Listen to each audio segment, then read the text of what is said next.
And then I realized that I had literally taken the old behavior and not even thought about it and replaced it with the brand new one that we had tapped on. And it was such a moment of hilarity, if that's a word, and sort of relief and disbelief all at the same time, because I couldn't believe that it had been that powerful. Hi, welcome everybody. I'm here with Sarah. We're going to do a catch up. I'm so excited to talk to Sarah today. Haven't spoken with Sarah for it's at least 2 months. And we were just saying it feels like a lifetime because so much has happened. And Sarah is going to share her experience over the last couple of months since we tapped. Hi and welcome. Good to see you Hi, again. you too, you too. Have you watched the video back again of our tapping session? I have. I Yeah. think I think I watched it 1.5 times. Um, Okay. I wanted I wanted to just make sure that if I needed to use the tapping again, I knew what to do, checking on the tapping points and also listening very carefully to how you were kind of guiding me through, Yeah. because it it was an incredible experience. I don't know if the people whoever watched it, I don't know if they could fully appreciate how masterful you are. That's so Bec- sweet. Thank you. no, but it's true, because honestly, it's such a vulnerable thing. You were literally reaching right inside my, like, most sort of painful and tender feelings and memories, and handling them so gently, because if you were any rougher, or if I felt like you were judging, or if I felt like you were coming with any nastiness, I wouldn't have been able to heal, actually. I wouldn't Yeah. have been able to get the benefit. So I really appreciated that. And I felt that very deeply. But yeah, so I watched them again because I was curious and because I really wanted to understand all of the points so I could remember them. Also, if I wanted to teach my kiddies, then I wanted to get it right and listen to how you very cleverly guided me, and also how you reiterated that I should accept myself wholly Yeah. and completely and keep on accepting and not forgetting to accept, accept, accept. So no judgment and full sort of love for that part of myself that was throwing a childhood tantrum. Yeah, Yeah. that's a great way of putting it. And that really is what it is, because when I work with people, and a lot of times, I mean, it's kind of around most things. I would say 95% of the time when I'm working with somebody, I'm working with a child experience, a child part of them. That's the part that needs the healing.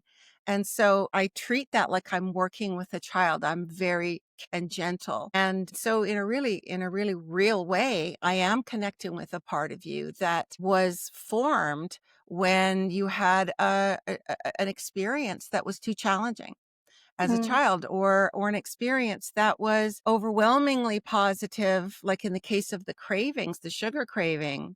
mm, It's such a positive and heart-based connection that you make with it. And so as an adult, you sort of beat yourself up like, oh, why can't I just not have sugar? And why do I have mm. these cravings and things like that? And so I just want to say, for anybody who hasn't seen that first video, definitely go watch it. And it helps to really kind of understand. And my session with Sarah was such a beautiful example of how those positive childhood experiences that were connected to sweetness and connected to sugar, because they were so joyful and positive, ended up creating in your body, in your nervous system, making this connection. So no wonder you can't just like tell yourself not to have sugar, especially if you're feeling stressed and you need a little extra love, a little extra sort of hug in a particular moment. You go, I got to have sugar. What it really is that deeper. I want to connect with those really beautiful memories of childhood. And so the sugar cravings, did you notice a difference in the cravings after that session? Okay, so I'll tell you the first thing that happened. It was on that same day, because we did our session in the morning, and then later on that day, it it doesn't take a lot for me to sort of reach for the sugar, honestly.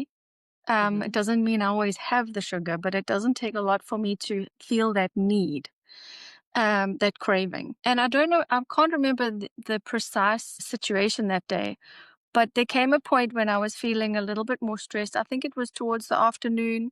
The kiddies were home. I think it was in the middle of like cooking and, stopping one from whacking the other. That kind of feeling. And have I buttoned the hatches and got everything down for the night kind of thing. And I started feeling feelings, but I wasn't aware of them. I wasn't aware. And I went through an entire process and it was this cup. I got this cup and I put my hands around it and I've got goosebumps. I put the hands around the cup and I thought, mommy. And then I looked in the cup and I just looked up and I burst out laughing because I thought of you immediately. And I thought, this is unbelievable, because inside my cup was a quarter of a teaspoon of salt with boiling water. I had, no, I'm not kidding. I had felt unstable feeling. I had slept on the kettle, spun around, got myself a cup, put the thing in, and carried on the day. Stop, don't do that, and put that back, and please stop shouting. And how do you speak to mommy? And remember to say yes, please, and no, thank you. And, switch this off, switch that off. Turned around, put my hands around the cup, and thought, Mom. And then I realized that I had literally taken the old behavior and not even thought about it and replaced it with a brand new one that we had tapped on. And it was such a moment of hilarity, if that's a word, and sort of relief and disbelief all at the same time, because I couldn't believe that it had been that powerful. And I just laughed. And when my husband came in, I told him, I said, you won't believe what's just happened. But this has just happened. And it was magical. And every time I sit there and I get a cup of warm water with salt and I think, oh, mom.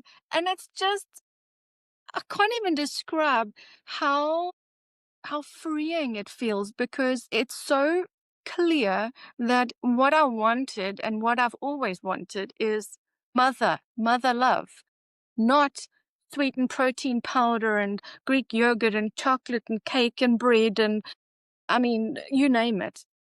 I just wanted mom.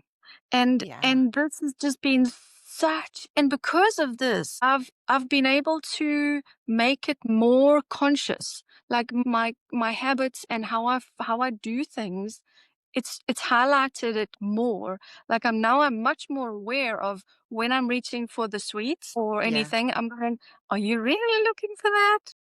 Are you really looking for that? Or is it actually just, you need a moment, or you actually just want mom? And when I say mom, I mean, maybe it is really my mom, but it might just be like you just actually need a hug. And I can Yeah. easily ask for one. I'm very good at asking for hugs. So yeah, that was an absolute miracle. And it remained quite powerful, I'd say, for about 2 weeks. Mhm. For about 3 weeks, I if I had any feeling that I needed help with, it was easy for me to just reach for a cup of hot water and salt. And I really did chuckle too, because I thought, imagine that, hey, swapping out hot water and salt for sweetened protein powder and yogurt, like the calorie difference between that Yeah. over an extended period really makes a bit of a difference for a person, especially if dairy is a little bit inflammatory for a person, which it is for me. But that was miraculous, a real miracle. And I have had sweetened protein powder and yogurt since, I think 3 times, but it doesn't hold the same power over me as it used to. And my motivation for having it is not the same at all. I think I had a bit of my son's the one day. I mixed oh, and the portion size is like, as opposed to let's have as much as we can because we need that Yeah. much love. Yeah. And it doesn't taste the same as it used to. Doesn't taste the same at all. It just doesn't do the same thing. And I've That's tried so to great. tell people, I tried to tell my sister, I've tried to tell people, you have to learn this thing. It's the most incredible thing in the world. I mean, and I've got a funny feeling it's too easy. I mean, really, that was not a lot to ask. To a wonderful healing tapping session with such a lovely person as yourself, to really dig so deep and heal such a wound that I've had for my whole life.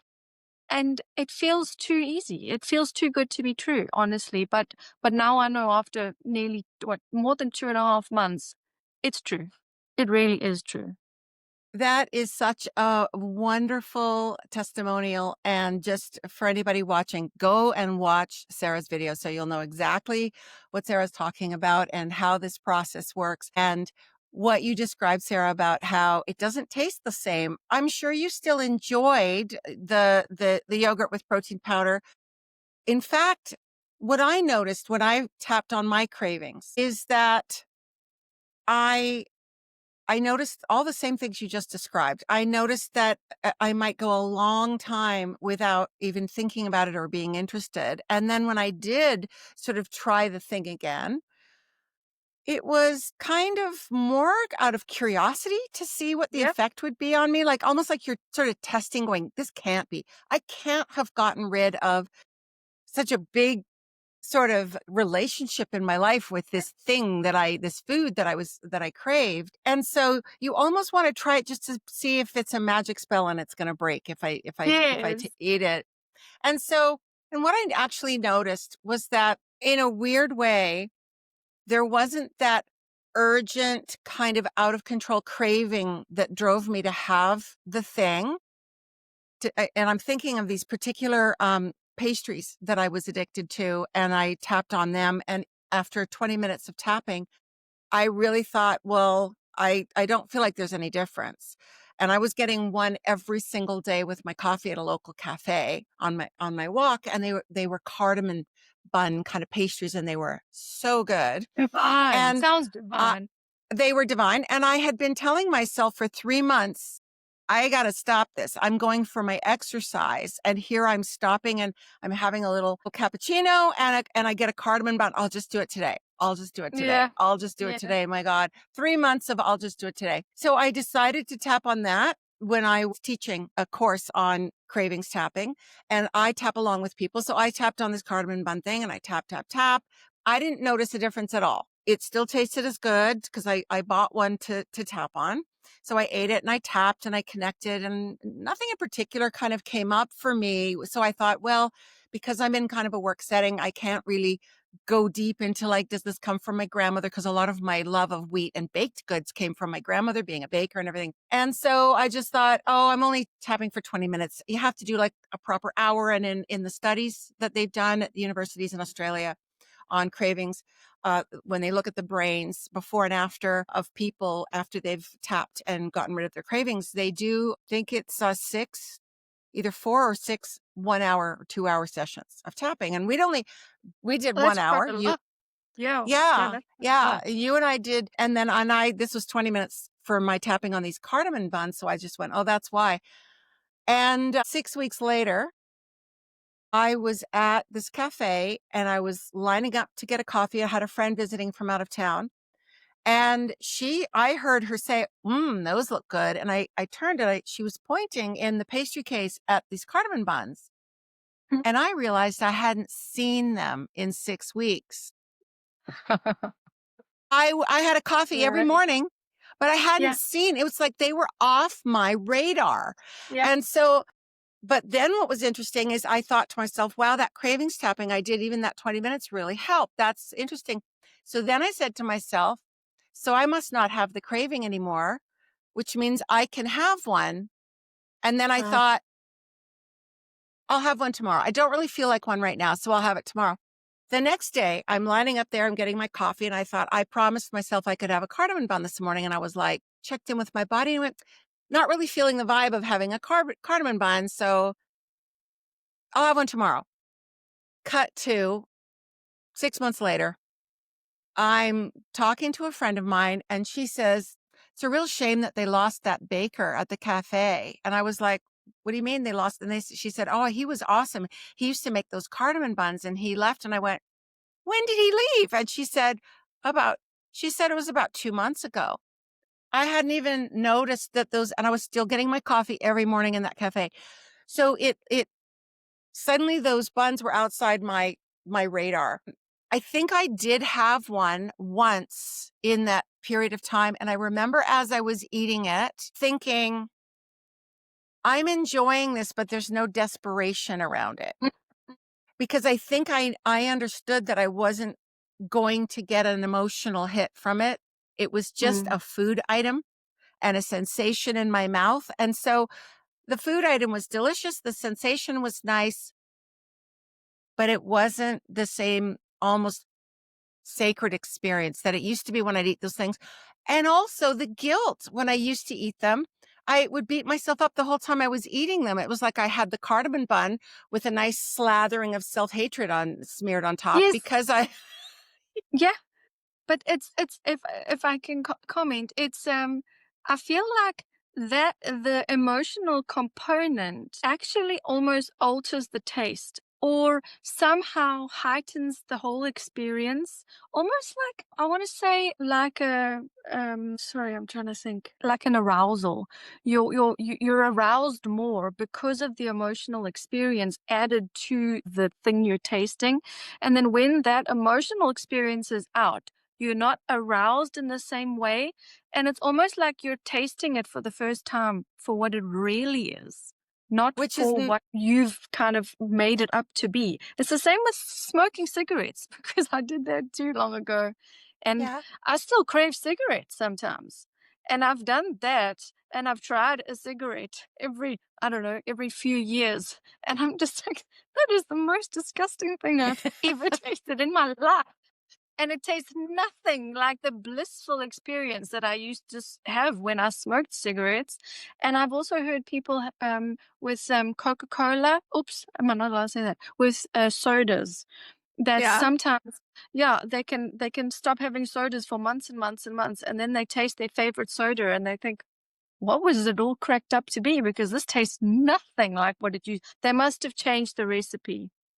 yeah, yeah. And what happens is, I mean, science has shown that, that thing of like when you fall in love, everything's brighter, the colors are more beautiful because there are bonding chemicals in your body, like hormones like oxytocin, that are very closely related to in their sort of molecular structure to opiates. So Yeah. it Okay. gives you a heightened experience, a heightened Mhm. sensory experience. And of course, the purpose of that is to get us all interested in, procreating. And that heightened sensory experience, when you're in love, like water tastes better, like everything is better, It doesn't And matter when if there's a hurricane outside, you're just like, "Oh, wow, beautiful hurricane." it's like, oh, the power of weather. And there's also studies that show your pain receptivity is different. If you're having rushes of oxytocin, and it's like how a mother can breastfeed when that potentially could be pretty. And You would know, labor. and labor and pretty painful to start breastfeeding. What keeps you going is the oxytocin, which kind of dulls the pain at first until you get into it. So I think you are exactly right that when you have an emotional connection to a thing that you crave, in your case, it was sweet. And the thing that we worked on being yogurt with like chocolate protein powder mixed into it to kind of give it that like yumminess. And that connected you to experiences with your mother that were really nurturing and that feeling of love. And so there was that extra heightened component. It's in a way you were projecting onto that food item Yep. a whole experience that food item is not capable of delivering. No, not at all. Not at all. And no food Yeah. item is. No food item is capable Well, maybe of that. steaks. Maybe Yeah. steaks. I don't know. No, I don't think so either. I No, really it's true. don't. Even as much as I love a steak.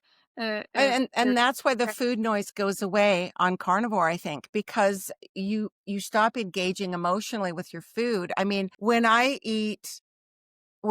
hungry and I eat a delicious steak, a beautiful fatty steak, my whole body just goes, "Yes." But it's Oh, not no. emotional. It's not emotional. And so the second my body goes, "Yeah, that's enough. I don't even want another bite." Yep. Because there's I no know. emotional mistake being made. It's all physical, body saying, "This is how much nourishment I need, and stop. This is all Yep. I needed." Yeah. And you can So get you're really, I mean, I can get really excited. I mean, I just have to walk down the aisle in the supermarket where all the the ribeyes are, and I'm like, "Oh, supper, I can't wait." You know, get the fattiest piece of juiciest, most divine looking meat, and it's exciting. So there is an emotional component, but once you've had it, and then you can live life. yeah. Oh, I love that about the carnivore lifestyle. And Yeah. have you used tapping in any other ways? And you mentioned, well, Okay. doing it with your Yeah. kids. I'd love to hear about that. So with the kitties, it's not easy, but I have noticed I tried quite shortly after our session because I was all sort of gung ho about tapping, and I noticed I think I maybe tried it like 3 or 4 times, but I'm not sure because I'm no tapping expert like you, and I think it's the person has to do it themselves. I think. Yeah. Uh-huh. But regardless, I didn't know that before I tried, and so I tried to tap on, like, without them really knowing what I was doing, but Mhm. giving their emotions a voice, and I think I used the side, maybe a little bit on the head, something that wasn't too obvious for them, and to me, I think it worked in like 30 seconds. Their emotion had changed and off they could go and play again. It was so astoundingly fast that I thought, I don't know if I did it wrong, and I don't know if I just distracted the hell out of them. I don't know what it was, but when they get bigger and because I mean, my twins are 5.5, and my little boy is only he's about to be 3. So they are very small, but I still, even though they're that small, my golly, it's such a. I use a different thing for my son. I shake him, not to death, but I hold his hands or his arms here, Just and he give them gets a really shake. angry, and he Yeah. screams really loud, and I can see that he has, like, he needs to get it out, but Yes. I really don't want him to. He's not allowed to throw my furniture around or hit his siblings or anything. Yeah, So yeah. I say, if mommy can help you shake, we can shake. We can do that. Or, we can go whack pillows in the lounge or something. Great. These are options, or Yeah. jumping up and down. But the best one is holding his arms, and then I jiggle him like this. And Yeah. it doesn't take very long. And I say, let me look at your eyes. Like, let me do a jiggle now. Let me look at your eyes. And then he looks and he tries to make like an angry face. And I go, oh, we need some more. We need some more. So we do some more shake.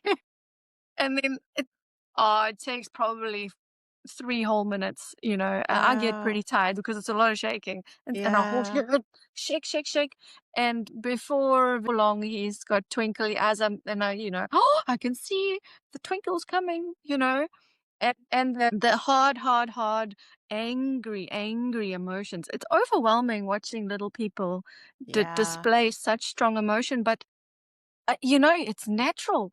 We feel them too, but we just bury them because that's what we've been taught to do. But they let them Exactly. all out, and it can be a bit frightening watching your child go through such strong anger and they scream, and I think that us adults, or at least me, I know I get like quite sort of, like, wow, that is powerful, man. Yeah, yeah, it can be really because as adults, and we're all taught, so many of us are taught that anger's bad.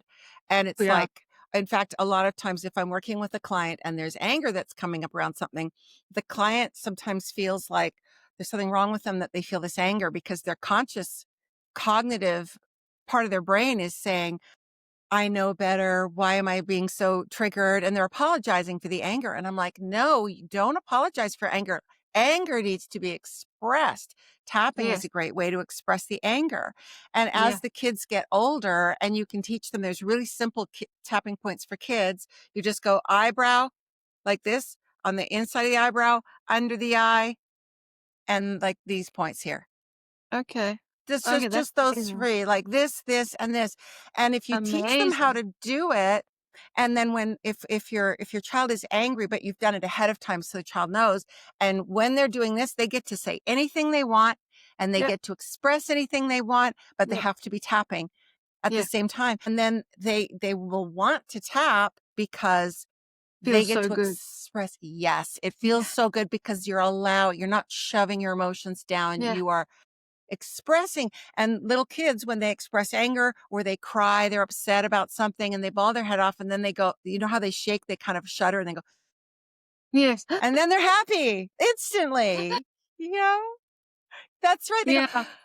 and Yeah. then they're done because that's how we're designed. And it's when adults, we got taught when we were kids, To don't be a suppress. crybaby, grow Yeah. up, be a big girl, or we get told, here's why you shouldn't be upset, Yep. you know? Yep. And all these things, a lot of times well-meaningly done, Yeah. teach us that our emotions are unacceptable. And so a lot of the work with tapping is going in there and with emotions that are left over from experiences in childhood, going back and revisiting that experience and going, now give yourself permission to express, to uncover and express the emotion that you had at the time. Also for me, I feel like I've tried to do a little bit of practice, sort of Mhm. practice how I demonstrate my anger in front of them. Like, Mhm. look, mommy's angry now, and this is what she's going to do because I feel angry. So that they can see that I'm not just feeling an emotion and then just like burying it or brushing it aside. This is Yes. what I'm going to do to do my anger, to do my negative emotions. I'm not going to pretend they don't exist. So great. I'm going to do them too. But that was not what I wanted to tell you. Okay, tell me what you wanted to tell me. Okay, so I've been carnivore. And I don't even like using the word carnivore.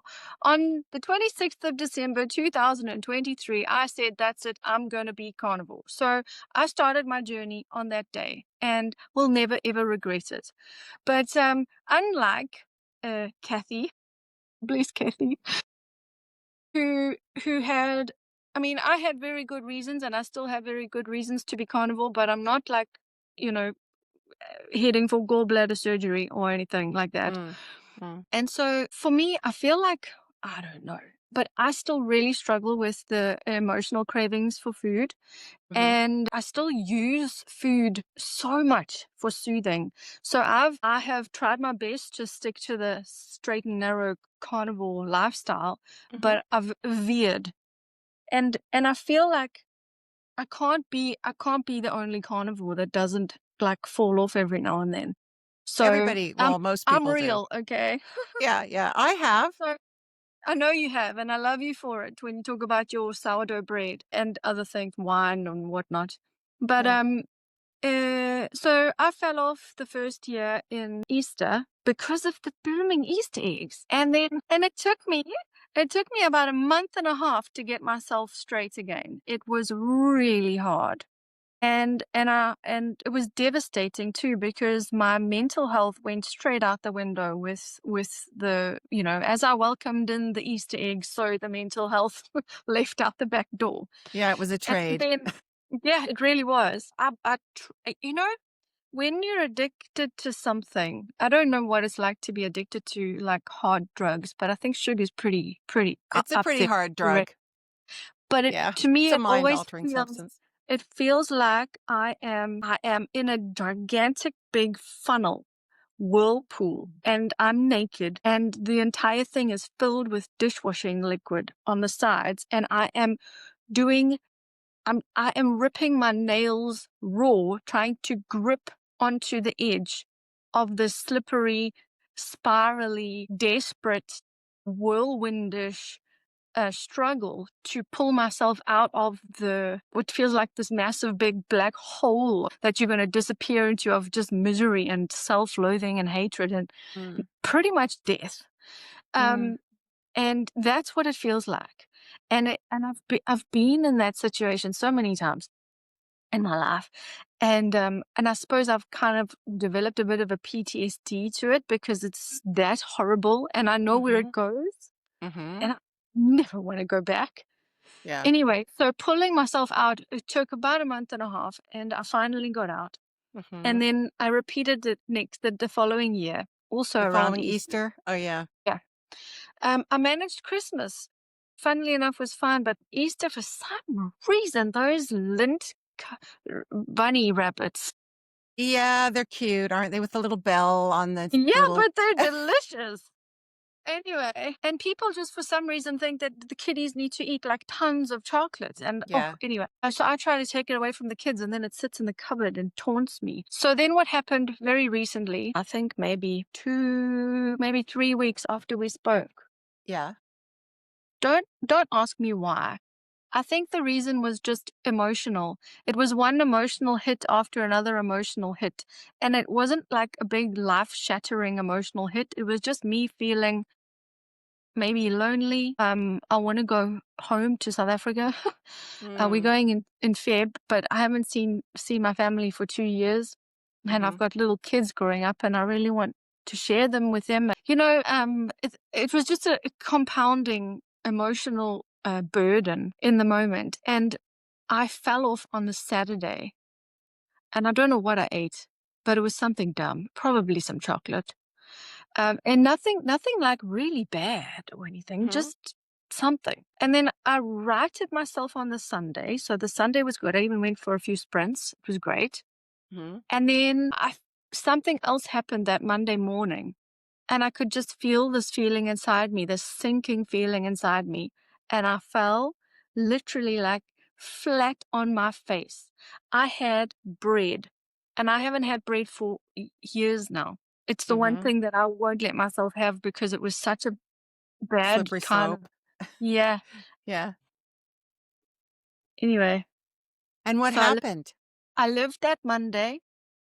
And I promised myself that Monday night that I wasn't going to do it again, and I was going to get back just back to normal carnivore. I wasn't going to punish Mhm. myself. I wasn't Yep, going to fight for 10 days. Just yep. just get back on track.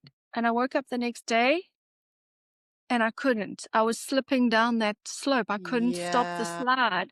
And I was just and straight away, yeah, the second time I fell off in Easter, I actually ended up in the doctor's rooms and she wanted to give me antidepressants. And I looked at her because I suddenly kind of like, when you suddenly pop up out of the water and you suddenly go, Yeah. hang on.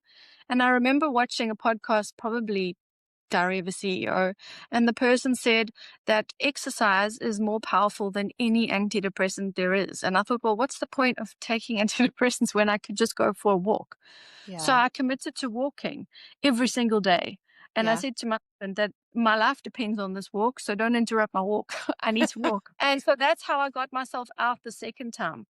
But Right. now, this third time round, so I could feel the slip and I was slipping and I panicked.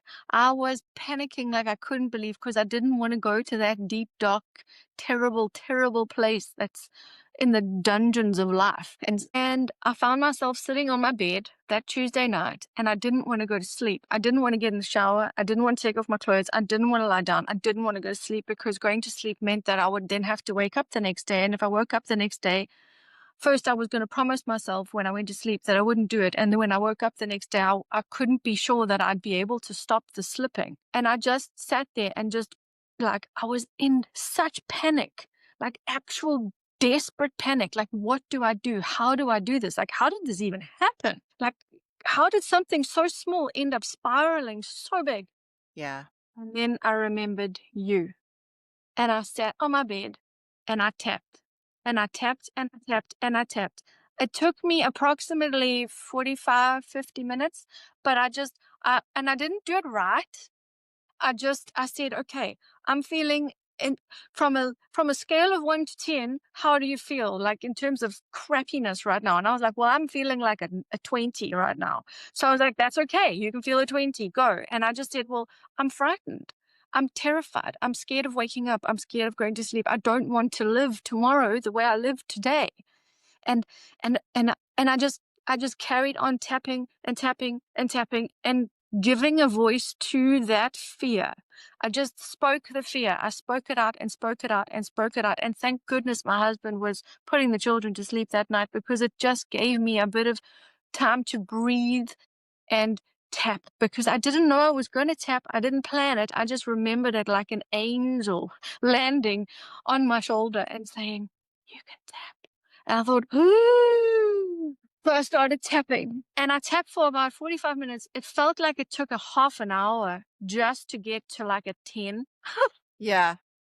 And then a few minutes later, it felt like a 7, and I didn't know why, but I was like, "I'm going with it." This is how it was with Naomi the first time. I didn't understand it, but I went with it, and I think I got down to about a 3, and then the next round, I sat there kind of like somebody had popped a balloon in me. I was just, like, deflated, like Great way of I felt so not deflated as in sad, but deflated as in all of that energy, that tense and the tension and that whole like fear. I kind of like I'd unraveled and I sat there and I was like, I think I think I feel safe enough to go to sleep now. And I think I feel safe enough to actually open my eyes tomorrow. And I don't feel like I'm so terrified that I'm gonna repeat this cycle tomorrow. And I thought, "Okay." And it was such an emotional experience, that tapping, and I cried all the way through it because giving a voice to that fear was just such a release and a relief because I really was holding it in me yeah. and letting it out, letting it out, letting it out. It felt like it took forever, but it was the only thing that I felt like I had to hang on to in that moment. And the more I let it out, the more I knew I just keep going, Sarah, just keep going. And then, yeah, so I got up quite weirdly peacefully, almost like that feeling of when you've just had a really hectic Thai massage and you feel kind of spaced out. Yeah. Like I was, so I got in, then I got in the shower and I showered and then I got to bed and I lay down and I slept and I got up the next day and I just carried on my carnivore life. And it was amazing. Wow. Absolutely amazing. I felt like it was yeah, I felt like it was literally an angel and I was freed of that terror because I could have taken 2 months to get out of that. Yeah, and what you describe, I mean, the story of how I learned EFT, how I came to tapping, and I had been depressed for almost 2 years, and then I just kept tapping, tapping, and I did the same thing you did, which was just, "Wow, I feel better. I'm starting to feel better." I didn't expect it to be permanent.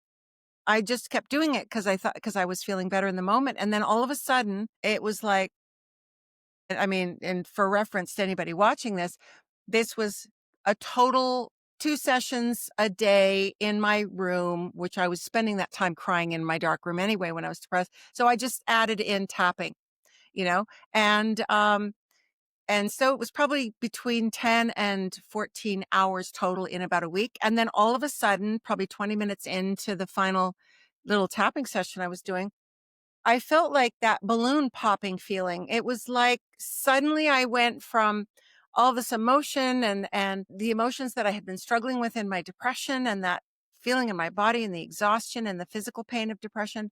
And suddenly it was like a light switch. It was gone. It was disorienting. It was confusing because it was Yeah, just, like yeah, it was just like, I was almost like holding my breath, like what's going to happen next? Because I've never had an emotion, a state change to the positive that fast. We've all had negative state changes that happen really quickly. You're having a good time and then something bad happens and you're like instantly get triggered.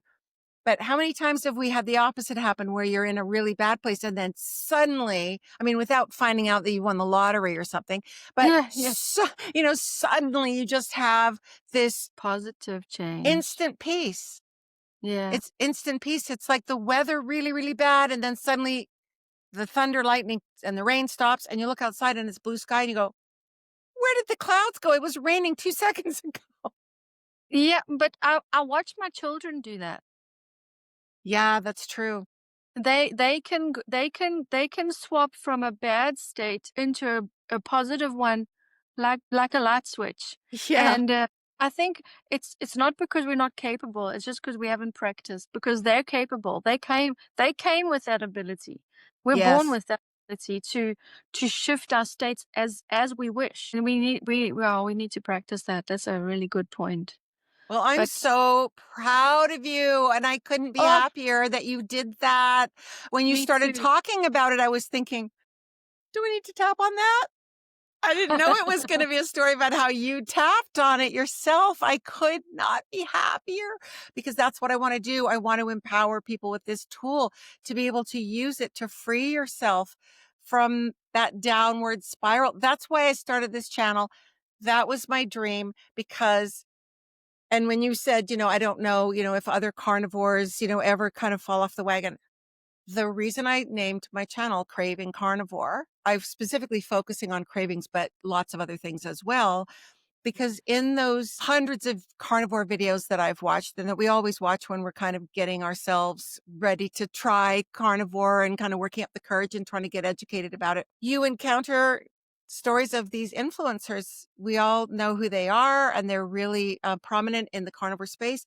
And they've all been really transparent about how some things made them fall off the wagon. And then months, it could be a year before they get back on the wagon. And so I knew, because I said, well, I've got a tool for that. And I want to Mm, share that with people because so much of so many kind of emotional issues, like looking at Kathy's videos, for example, her anxiety that she was struggling with, and it was just gone on carnivore. There's a lot of emotions that just go away for people on carnivore, but there are still things that are deeper than just at a physical level, that are at a psychological, emotional level. And mm. hey, here's this tool, take this and use this tool along with your carnivore. So I could not be happier that that's I, I exactly what you think did. I think that your channel is brilliant and the concept is brilliant, and I wish that they taught this to children in school along with meditation. I mean, everyone should know how to do it. It's so valuable and so powerful. And I mean, I don't know if you have to be a suggestible kind of person. I know apparently I am, but this must be something that can work for everybody. It's not a only for some people thing. Exactly. In fact, that there have been, when they started doing the studies, and there's over 300 studies now done by over 100 researchers at universities around the world. And that research is not being paid for by any big business that benefits. It's researchers applying for grant funding to run these studies and so on, because they've noticed that they're seeing effects and they want to study it and find out, get under the hood, what's going on, what's happening. And the very first studies were studies to find out, is it the placebo effect? Do you have to believe in it to work? Is it something that it's just No, because it's so distraction? unbelievable. Yeah, it's so unbelievably So simple, unbelievable. really. And it's just like we don't believe things that are simple, but look at what carnivore is. People struggling with type 2 diabetes and autoimmune and digestive issues and things their whole lives, and being given Mm, big complicating eating regimes and eat more fiber, and then they feel sicker, and then they go, "Well, you're not eating enough fiber," and they get even sicker. And the simplest thing is cut everything out and just eat meat. For so many mm, people, that's the answer. And I think that in the carnivore community, subscribe more to the idea that it's not a religion. It's a lifestyle that you follow to find out what your particular body wants. There are yeah. some people who their bodies do best, apparently, on lion diet, beef, salt, and water, nothing else. Then there are people who can eat a vegetable every now and then, and I don't know if I'm one of those people. Probably in about a year, I'll experiment with, avocado. I'll try first because I like avocado. Maybe eggplant. I'll see if I like eggplant. I am never going to be someone who buys vegetables and puts them in my No. house. I don't see the point, and they go bad in the fridge anyway because I don't use them. But Yeah. I want to know what I can eat if I go to someone's house for dinner and they've made something, or I'm traveling. I just want to know. It might turn out that I really notice, like I had sourdough bread last night, not the big, massive, like injure myself on a half or a whole loaf of sourdough in a couple of days. I know I don't, I've learned my lesson, as you know, from watching that video. Yeah. But every couple of weeks, I'll have like a slice of sourdough bread. And I had one last night, and I had a bunch of prawns and butter and everything. And I had a toasted slice of sourdough bread. and my hands hurt again this morning. And so what I've noticed Oh, is the osteoarthritis is in complete remission until I eat bread. And then yeah. that means for the next 24 to 48 hours, I have hand pain. It's not terrible hand pain, and it's so much better now. It's about just over 24 hours now. Tomorrow morning, I think I'll be fine. But it changes your relationship with those foods when you Mm, have a very clear understanding of what the consequence will be. And it's not some vague consequence about, oh, I'll be mad at myself. And it's literally, my hands are going to hurt for a day and a half.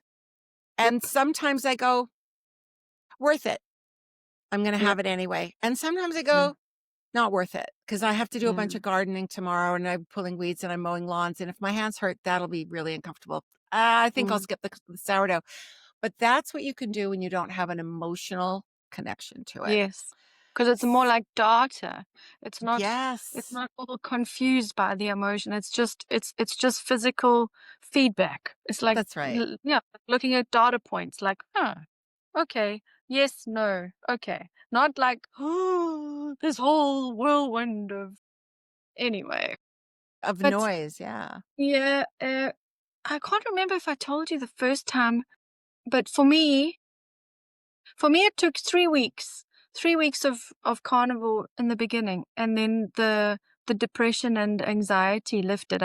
I had been diagnosed with depression before, many Mm-hmm. many years before, so I know Mm-hmm. what it feels like, Yeah. but not anxiety. But I know what anxiousness feels like, and that feeling of almost like PTSD, like Mm, this feeling like someone's chasing me. I'm about to get like lambasted somehow, somewhere, from around any corner all the time.